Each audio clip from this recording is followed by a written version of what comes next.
Hello everyone, my name is James and today we're going to be checking out 10 video games that will deal us the players a blow, mock us or punish us in some way for perhaps using a cheat code, hacking a title or basically exploiting a game in some way to our advantage. First up, we have the demo to Raven Software's Hexen and the sequel to the 1994 first-person shooter Heretic, a game produced by John Romero and was powered using the Doom engine. And many of you, I expect, will be unsurprised to hear that you could pump in many cheat codes, one of which was Quicken, a code that just so happened to be the God mode back in the first title. But for those that were eager to see whether it worked again, we're in for a nasty surprise, especially if they tried to enter it 3 times in a row.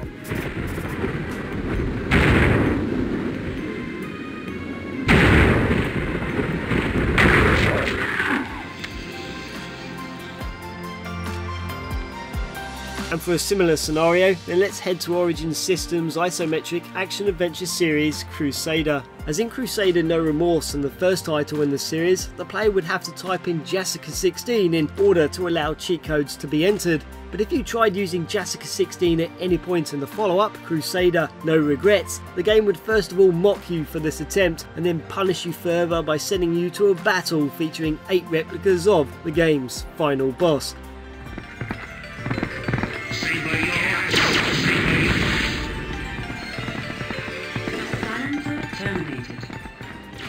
A challenge you will most likely fail at in seconds, and even if you do somehow manage to emerge victorious, our main character will look directly at us, possibly exploding into bits, and where the game would then finally quit. While in the 32x version of Doom, if you use cheats here at any time, then it is once you reach the exit of level 15, known as spawning vat, that the game would suddenly end, and 2 levels earlier than normal. The credits will begin to roll, and then Doom would simulate as if it had just quit to the DOS prompt, leaving you to restart the game.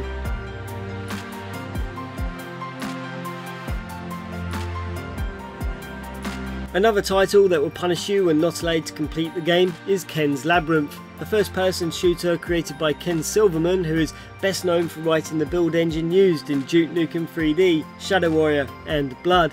Anyway, the game is separated into 3 volumes, and if you so happen to use a cheat during any of them, then it is when you reach the end of the final level that Ken's game will immediately lock you up, like here in Volume 1. He'll throw away the key and leave you to admire these colourful game over images and leave you with a message that simply reads, "Next time, don't cheat."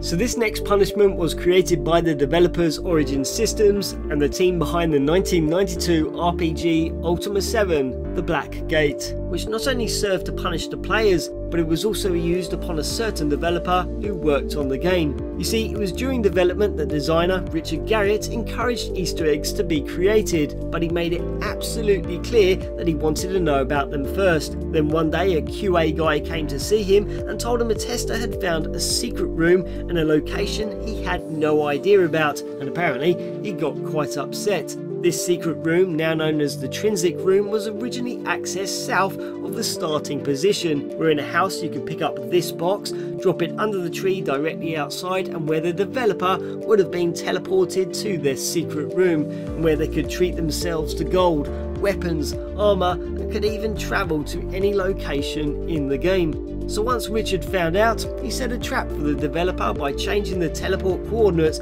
to warp them to the anti-cheat room instead, a place that curious players could also find themselves in by heading to this set of coordinates, and where yourselves and the developer were greeted by Lord British.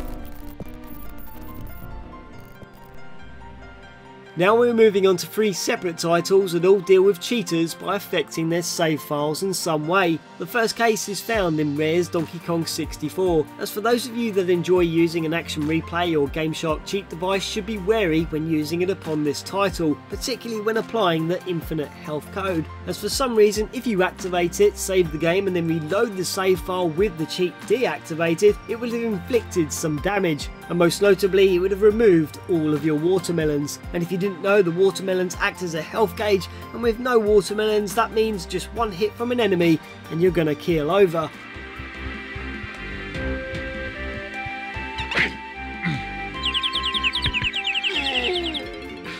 Other players have talked about their games heavily glitching, and many experience problems when carrying out simple tasks like trying to pick up items. And a similar but worse thing happens in Valkyrie Profile 2 on the PlayStation 2. As by using a cheat, and in this case I used the all items code, the game's anti-cheat system kicked in and completely corrupted my save file. And how so? Well, for one thing, by trying to enter any battle after chapter 5, the game will just completely freeze up, making it impossible to play, and that's even after turning the codes off.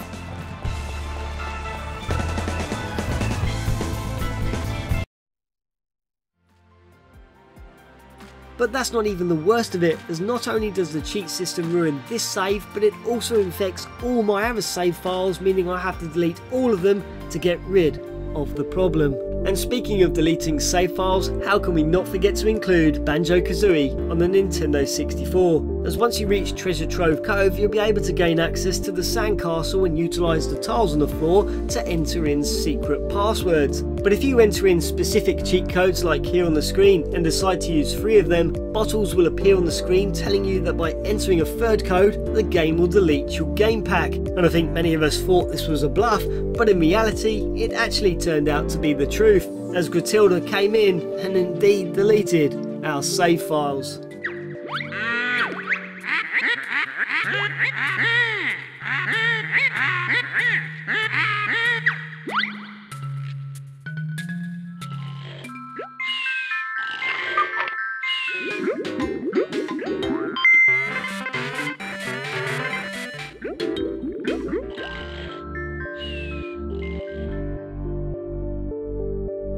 The last 2 games we're going to take a look at both have moments when we can play games of dice, and both of which can be exploited by saving when we win and reloading when we lose to help keep the flow going and yeah, basically to help us cheat. But do it too much and we will be showing some consequences of our actions. And the first example is found in the 1989 graphical adventure title Codename Iceman, which at the time was created by Sierra Online. So it is much later in the game when we're on board a submarine and where you'll need to obtain a bottle of rum from the mess hall. But in order to do so, you'll have to beat Flanagan at his game of dice. Now, if you are crafty, you can save and restore the game twice to help you win and avoid losing. But each time you do this, Flanagan will take note and speak to you directly about your tactics. And if you happen to restore for a 3rd time, he will accuse you of cheating, get up and walk away.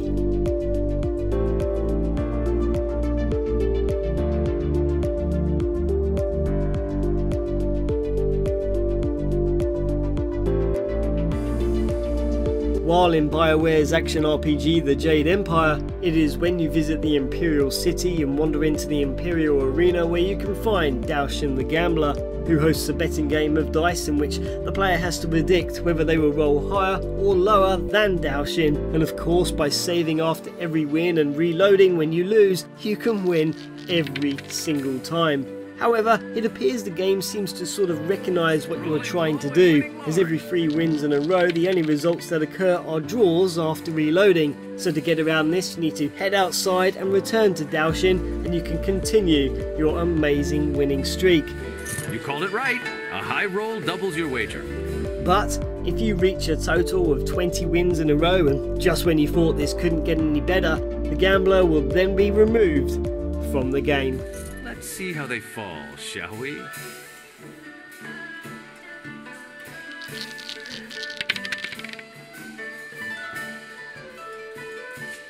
Rolling low and winning large. You called it well.